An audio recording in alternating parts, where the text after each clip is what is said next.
So our app is Trip Story, and my name is Seher Simnani. I'm a specialist in the field of education in curriculum studies.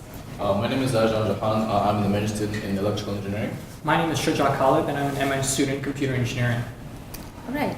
So Trip Story is an app that allows preschool children to create their very own stories by answering a series of questions.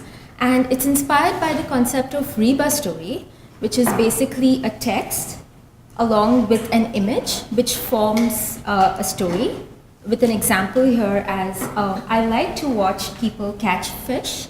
The sun is nice and warm. I see lots of birds. Once I even saw a man surfing.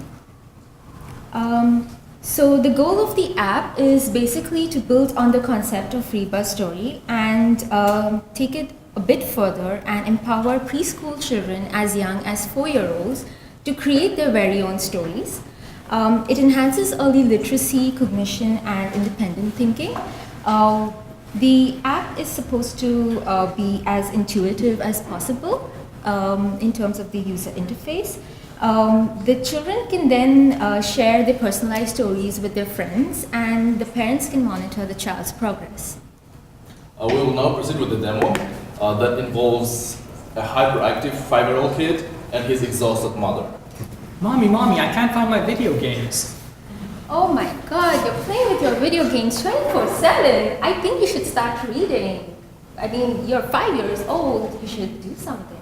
I mean, how are you going to become an engineer then when you grow up? I think I'm going to ask Google what to do. Google, how do I encourage my child to read?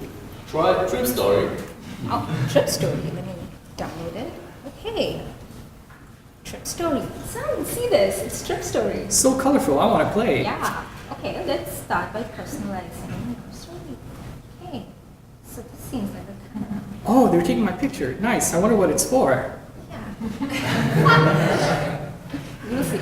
Okay. So let's begin the story. Which theme do you want to pick? I want to pick underwater adventure. I like the sea.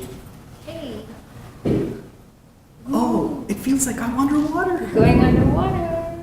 Hey. That's my picture right there. Yeah, Nice. because it's your story. So who do you want to pick as a friend? I get to pick a pal for my journey. That's awesome. I would want to pick an octopus. Great.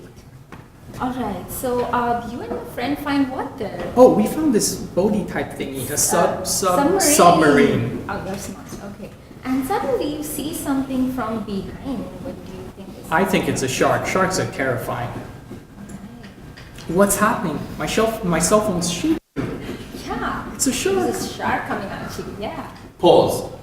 For the sake of demo, we're just going to fast forward the selection process. Unpause. Mommy, do you see this progress bar at the top? Yeah, because you're nearing the end of the story and you've made your story. Yes. Nice. That's done. It has all the selections that I made. Yeah, Nice. that's nice. Okay, and now you can save it. Freeze. Now the file is being saved to the Firebase in a format that could be shared with the friends in the future. Unfreeze. Right, so let's see the story that you created.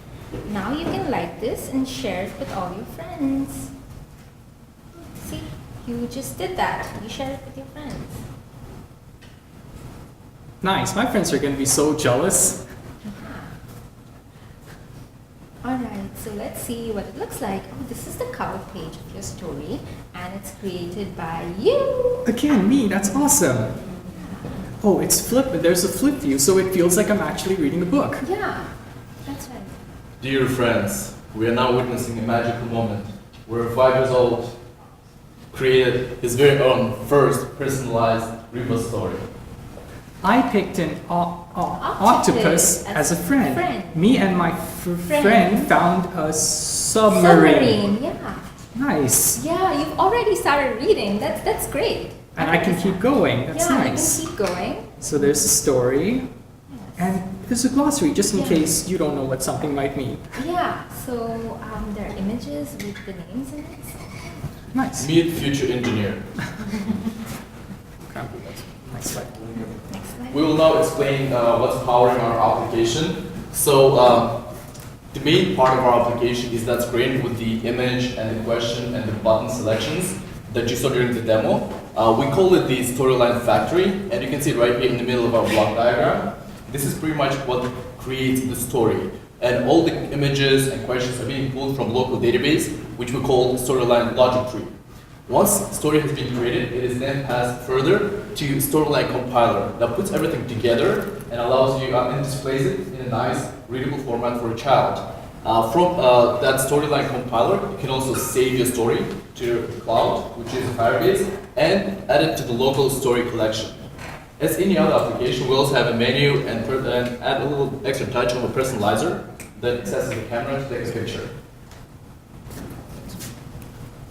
Okay, so in terms of future improvement, the specialist is very satisfied with the progress that we've made, and we would like to push this forward to the Android Play Store. So in terms of the stuff that we're going to have to work on before we do that, we would like to really capture the imagination of children, 5-year-olds who will be using this app. We want to be able to add extra animations, add more storylines to be able to make them more comfortable with the app, to excite them basically, because the more they use this app, the more they're going to read, the more time they're going to spend with their parents. So in terms of one of the main features that we want to add is an adventure map.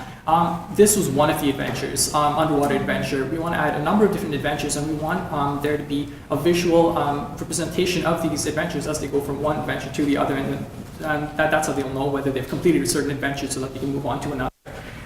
We would also like to just add sounds to it, add more feedback within the app.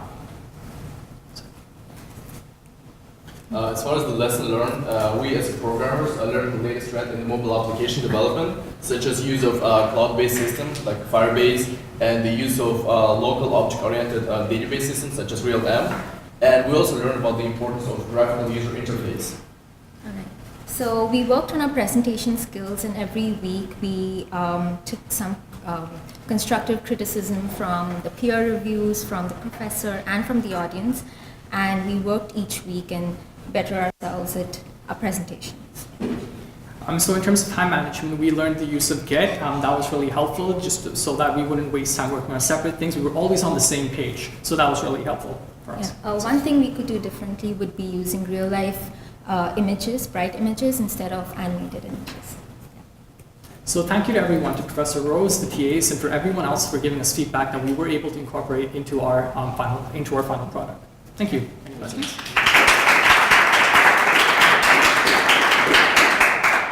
Yeah, that was great. It really came together in a more flowing way. Actually, I liked it a lot. And I think you said in your future work doing more animations. You had one animation with the shark kind of coming in. Yes. So that one was kind of Two. It was underwater. Oh, so, yeah, Two, nice. yes. And that's kind of that was part of the creation process. Yes, the introduction to what's about to happen. Right? You're underwater, and then stuff starts happening under the water. But wasn't the shark in response to you selecting the shark? Yes, Yeah. that was further on. Further on, I see. So like the first when you slowly went underwater, that was just like introducing it. Oh, I in see. more, Right, like, right. Yeah, that's a nice touch, presentable actually. I like that a lot. It's a good idea. About the only constructive comment I have is it didn't feel like there were enough instructions even so. I mean, you were overlaying with your own words, but if I was a novel user, I think it needs to be some kind of on-ramp of, this is about what's going to happen. I need you to start selecting this, and here are your choices. It was a little terse on that. If you were going to hand it out to someone, I think they would need that. But the fact that you turned it into the flip effect was really nice. And I think you said in your future work you might actually switch it to be each line might be a flip thing. That strikes me as a good idea too, actually. And it's clear you've got the technology to do that. Yeah, I liked it. Tons. And you said, let's see, you said it was being uploaded to a Firebase server.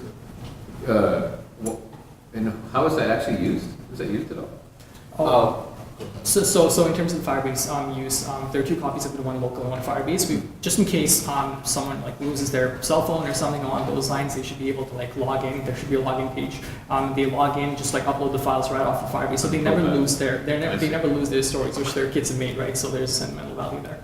Yeah, for sure. Because I see. And the sharing was interesting. You shared it to a messaging app. Is Yes. that right? Yes. And it shared a picture of the whole thing. Yes. You can show that. No, I just wanted to be clear on what it was Yeah. you shared. Yeah. That was good. Yeah, tons of functionality. It was great. Other questions? Technical questions. How do you generate the picture or bitmap of the screen? And Oh, second, what was the page flip and like library you used? Sorry. Okay, first one first. So in terms of the initial like capturing the screen, it was basically that it was a screen capture function that we found online that had to modify to capture everything that was inside the scroll view. So we just save all of that as a JPEG. We were given the option of a PDF or JPEG. We chose JPEGs just so that it was easier to communicate between different other applications. Wait, and then second, what library used to do the page flip? I don't remember.